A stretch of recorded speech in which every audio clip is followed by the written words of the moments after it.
Welcome aboard, whether you've got here by accident or on purpose, whether you're hijacked or here of your own free choices. Welcome to Fishing Without Bait, a lifetime without definitive expectations, where we help people explode into their lives, where we help people create their lives rather than fry them.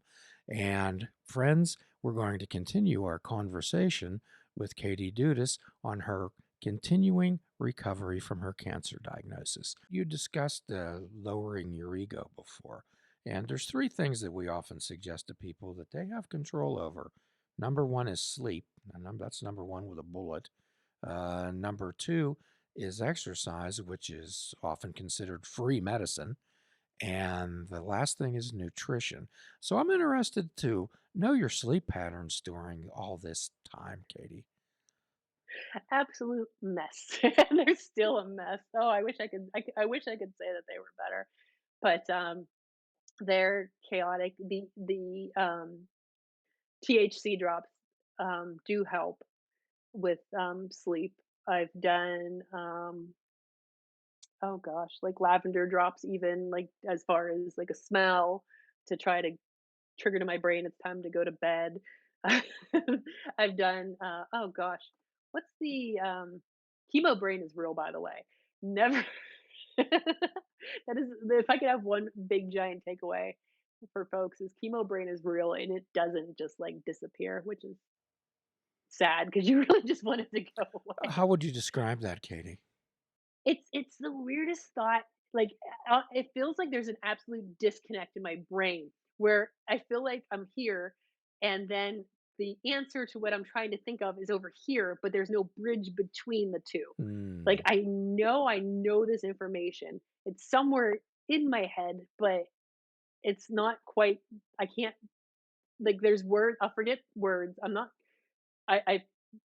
so great with names. I that's something I really forgive myself for now. I will describe things in dramatic fashion, but forget this like little teeny word. Ah, It's it's very wild and like it's a weird fog too, where mine is it's definitely much better than when I was actually physically going through chemo because I would have days where it was just like buffering, or like the little spinning beach ball. okay. Like, on a map. Okay. How about your dreams, Katie? Were you dreaming during this? I know a lot of people during uh, tumultuous times in their life often dream about trying to find resolution. Oh, yeah, I've had some incredibly weird dreams along the way, and, sometimes it directly be something that I was thinking about, like, if I was waiting to hear about results from a scan, or if I was getting ready to start a treatment regimen, it was like, "Okay, let's go through these in our head, what's this gonna be like?" My own mental imagination, and then sometimes things were just like, "Oh my gosh, I just processed this thing that happened to me a year ago." Like, I'll have dreams now where you could tell that my subconscious is just finally processing something I dealt with a year ago, and it's just so wild to like, "Oh, okay, cool," and then I feel better about it the next day. So how comforting was that to be able to share in the cancer groups when you're saying, "Hey, I'm really experiencing this," and these other good people would say, "Yes, that's normal." It's such a load off. Like, I have there's been so many moments where I could physically feel myself get lighter and my chest get like, "Oh, I can breathe." Like, you just for I can't tell you how many moments where I would be like, "Oh, I can breathe again," because you just don't realize that you're just, like, taking these little teeny shallow breaths because you're just so tense. But, like, having people to, like, "Is this am I losing?" Like, on top of everything else, am I, like is this something I should be concerned because, like I said, it's like you've already had worst case scenario. Like, you've lost that luxury of being like, "I'm sure it's nothing," because you've already lost that when you got the cancer diagnosis. And when Doctor Google was actually right and you did have cancer, you're like, "All right, one for you, Doctor Google." But you lose that ability to just tell yourself it's probably nothing because it's not ever just nothing anymore. Yes. So how about the exercise, Katie? Are you able to incorporate any movement in your life now? I am. I actually ended up injuring my knee in this after I think I was probably a little bit more gung ho than I should have been Uh-huh. because when you come out of this, your body is not your body from before, your mind, nothing that it's like you're a whole different human. It just which is totally wild. It sounds like okay, sure, whatever, but you're a totally different human coming the other side. And I have an athletic build. I've been athletic my whole life, and I was like, "All right, we're gonna go back into these. Let's take some strenuous walks." And I ended up, I think I at some point tore my meniscus. I Ah, know I tore it, but I think I did it after just like, "Oh, I can handle this walk. I'll be fine." And so that kind of took the wind out of my sails a little bit because I had to lessen what I was doing. A little bit. Like, it wasn't like I was being super like, "Oh, I'm gonna run 10 miles," because I've never run 10 miles on purpose at least. But it was yeah, like, I do, I don't know if you're familiar with Leslie Sansone. She did no. a lot of she did a lot of walking, VHS tapes. Like, I remember her from when I was younger, and my mom had VHS tapes of her, and she still has a line, and I found her on YouTube, and she's got a whole group of folks she works with now, and they do walking. And it's like, oh, these walking DVDs are great. Like, if I can't get outside because the weather is cruddy like it Oh, is neat. now, and it's great. And some of them have folks of all ages and experience are in these walking videos on YouTube, and it's so great to just see everybody having fun. And like, all right, if you're at this level, that's fine. If you want to take it up, you can do this. And like, I think again, it's one of those like expectations of like, all right, you rang the bell, get back out there, go do your thing that you were doing before, and it's not. You don't dive just back into it. Okay, so you were talking about doing things to tolerance. Tell us about nutrition and tell us what you've learned and tell us how you've incorporated that in your life, Katie. I from the things we've done in the conversations with my group, we've talked about, substituting things that you could substitute for meat if you're used to eating certain meat products, like what you could substitute in, that you shouldn't be eating, you know, bacon is not ideal, but I still eat bacon. Like, again, like I said, I very much I should be better about it, but I also kind of like yeah, I like bacon every so often, but, I do try to eat healthier when I can, because I think it is important, and I've incorporated water apps where I drink water because it's important to drink more water, and I know I hated drinking water after chemo because you had to drink so much water, and it's like, "Oh, more water, thanks, great, this is awesome," but I finally got back into it again where I'm like, "Okay, I can drink water, it's not that bad." Okay. You have a remarkable attitude. Actually, Mike Sorg, the co host, producer of this program, and my good friend, he showed me the video where you were presented uh, the jersey by the Pittsburgh Oh, Penguins. that was wild. That was such a wild and unexpected day. Each year, the NHL and as the Penguins and all the NHL teams will do what's called Hockey Fights Cancer, and it's a month. They all wear purple. Um, they'll do it for a game for each team. Will do each NHL team will do a home game where they'll do their Hockey Fights Cancer, where they'll raise money, and they'll do different events throughout the month, but it's kind of spread out over different kinds of types of cancers. And so the purple is the color of the NHL, Hockey Fights Cancer. And they asked me, my coworkers who work at the Pittsburgh Penguins Foundation, was like, "Hey, we still want to do something for Hockey Fights Cancer. Do you mind coming down and we're going to have you ring the bell in the locker room?" And I'm like, "Yeah, that's cool. I love it." And they're like, "Your mom can come." And I was like, "Yeah, I'm definitely bringing my mom. She's a huge, huge Penguins fan." And she I didn't tell her what we were doing. I just told her that my friends at the foundation were like, "Invited us down, let's go down."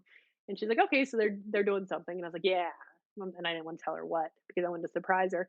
And then I got down there, and then my oncologist, Dr. Paula, was down there, and I was like, "Hey, what you doing?" And so they walk us to the locker room, my mom, my oncologist, and myself. Well, I walk into the locker room, and I'm like, "Oh, hey, it's Penn's TV. It's my coworkers." And I happen to turn around and I see a jersey with my last name on it, and Mm. I cried. I mean, like every time I tear up every single time I think about it because I don't. I it was something completely unexpected, and I would never in a million years have thought that would ever have been a thing, a case, and, like and then the interview, and then they had the video, and, oh my gosh, and it was, like, just to have someone like, an organization like the Penguins recognize you, and was just I don't know, like, I've had so many moments of, like, I never expected I didn't realize the impact I had made in to people that I've interacted with in my life until I went through this and until, like, they became my cheerleaders across the board, there for me, um, friends, family, organization. How did you feel when Sidney Crosby gave that video talk to you? I I was just like, "No, no, no." It was just like, "No way, no stinking way." And, it's really funny because when you watch the videos, I definitely I cleaned up my language because was at least my brain had the forethought to, like, "Oh my gosh," 'cause to not say, like, what I was really thinking because it was just like, holy, you know, whatever expletive you wanna put in there because I wasn't expecting any of that. So But yeah. sometimes, Katie, we talk about paradoxical gratitude, and that's seeing a silver lining in a dark cloud. So if we want to talk about paradoxical gratitude at this point in your recovery, what would that be? Oof. I think oh gosh. I think for right like, at this particular moment, I think that I'm feeling oh gosh, it's really weird, like, I'm trying to figure that out, like, what's the big thing for me right now is just, like, trying to find one thing that I'm thankful for each day because this has been such a challenge, like, going through like, 0 out of 10 would not recommend getting cancer during a pandemic, um, because, like, it's been super hard to just survive this whole thing, and it's still super hard to just I mean, like, I don't it's really hard to talk about stuff where when you it's hard to say that I was having a hard time because people, I think, sometimes jump on you, and then you get real defensive, like, "Oh, do you need to talk to somebody?" And it's and I think it's better to admit that, mm, like, there's days that you don't wanna do it anymore, So, and you're like, Katie, "What's the point?" what did you find out about yourself? Oh gosh. You do the cliche is true, you do figure out that you're stronger than you realize, and I think I the thing I realized about me was a lot of experiences and things I have dealt with that I dismissed as just like a part of your normal life, um, skills that I definitely needed going through this process that I was like, "Oh, okay, that's why I went through this. So this day I could do this. That's why I had this experience, 10 years ago because I could face it with this." Okay, Katie, so let's play a couple scenarios here. An individual contacts you and says, Katie, I just found out that a close friend of mine has a cancer diagnosis. Well, how do I deal with them when they tell? How do I deal with them? What's the best way for me to deal with and approach them? I think, Lisa would and this is I've had this scenario happen and I'm grateful for it. I think I try to give them what I think they can do to best support the person in their life, their friend, their family member. Um, and it might be this is how they might feel, don't be alarmed. Or if there's a way that you can pamper your friend, like, or family member and give them something that they will find special, do that. Like it sounds like it's weird because you're gonna want to have the answers and you're not gonna have them, and that's okay. And that's not what your friend is looking for. They're looking for support and just something special to help them kind of go into their journey. Okay. So another scenario is an individual finds out that they have a cancer diagnosis and they say, "Oh no. Oh no, what now?" What would you say to them? I that's another the one I go, all right, this is gonna be a pain in the butt, and this is all the things you're gonna have to go through to get to this point. And not that I paraphrase everything, and they're like, "Are you serious?" Because like I said, I don't think a lot of people realize the process that's involved. And it actually, I think it has helped friends that have done, that have talked to me, when I've been able to be like, okay, just give you a heads up. It's not an open and shut thing. Like, it's not going to be like, oh, you have cancer. Here's what we're going to do, and you're going to be better. It's a process. So just prepare yourself. And another big thing is, I'm like, get a notebook, get a pen, take it everywhere, every time you have an appointment, because you are not going to remember a single thing when you get into that car when you Ah, leave. okay. So to get in a mind of knowledge. Wonderful. Hmm. Well, we're going to put a link up to especially the Penguins video. So if a person suspects that they may have this issue, what do they do next, Katie? I think if you suspect, and if you have to, like, like, talk to look for information online or talk to somebody, do it. And then if that's what pushes you over the edge to get checked out, you're better off just getting it checked off. I wish I would have gone earlier when I first noticed a lump versus, like, yeah, maybe, could be, might be. And it might not have progressed to my lymph node if I would have gone. I mean, you don't know this information, obviously, Hmm. but you're better off going, okay, it wasn't something, versus like, oh man, we're too far along now to really nip this in the bud quickly. But I would suggest that if it's possible to get tests, and depending on your insurance, that's, I think that's another thing, is look for resources, um, to help with financing. And there's a lot of good groups, as far as different cancer groups that will be can help you if you're in the situation where you can't afford it. Thankfully, because I think the cost of all of this is something that's very overwhelming for people, and especially when you don't have insurance. Well, Katie, do you happen to have a website? I know very well that you're a social media maven, as you were in on the real ground floor a number of years ago when we started this fishing without bait experiment. You would think I would, but I don't.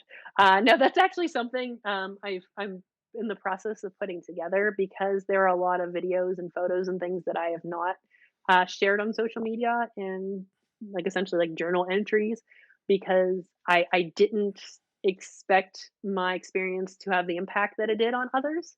And now that I'm realizing that it is having I think it's a positive impact. I mean, it's not like the greatest thing to talk about ever, but it's offering comfort to some folks.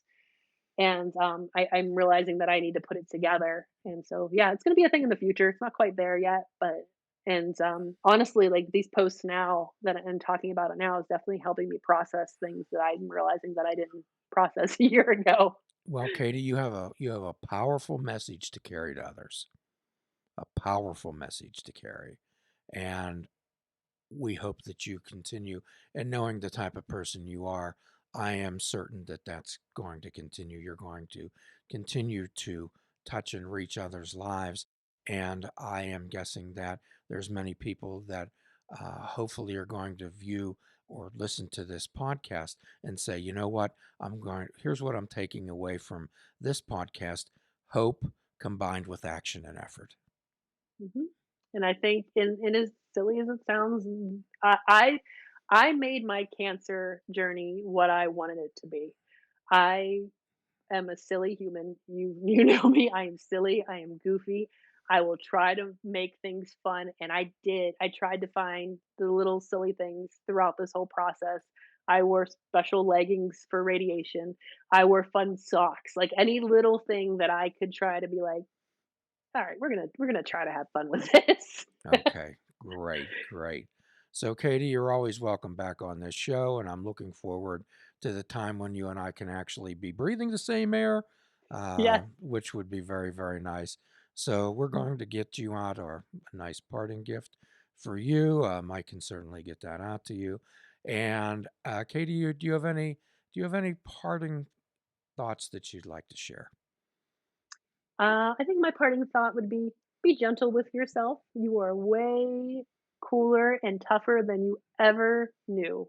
And I think you should not forget that. Katie, at the end of every podcast, we offer a free prescription: fruits, nuts, and vegetables. Unplug your television and take up fishing. And for a truly mindful experience, we suggest that you fish without bait. Forgive yourself and forgive another. Do a kindness for yourself and do a kindness for another. Till all are free, none are free. Namaste. Please check out our website at fishingwithoutbait.com, where you can listen to the show, comment on our discussions, and find out where you can subscribe to our podcast. If you're interested in flying the colors of Fishing Without Bait, click the shop icon on our website. We have clothing, mugs, cell phone cases, and so much more. Show the world that you fish without bait. This show is a member of the Sorgatron Media Podcast Network. Find out more at sorgatronmedia.com.